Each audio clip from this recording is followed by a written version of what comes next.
सभी को सूचित किया जाता है, कृपया कोर्ट परिसर को खाली कर दें। हाँ जी, अरे निकलते रहिए ना।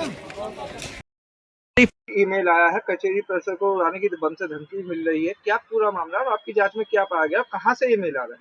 आज मेरठ में माननीय न्यायालय के ईमेल पर एक धमकी वाला मेल आया था, जिसकी गंभीरता को देखते हुए इसमें एडिशनल एसपी अंतरिक्ष यान के नेतृत्व में सीओएलआईयू के साथ एक सघन चेकिंग अभियान चलाया गया था, जिसमें डॉग स्क्वाड, बॉम्ब स्क्वाड इत्यादि शामिल थे। इसमें सभी लोगों की चेकिंग की गई है। इसमें पूरे न्यायालय परिसर की चेकिंग की गई और जो हमारे एडवोकेट्स हैं उनके चैम्बर्स के आसपास भी चेकिंग कराई गई थी और इसमें अभी तक कोई ऐसा संदिग्ध वस्तु या कोई ऐसा आदमी नहीं मिला है।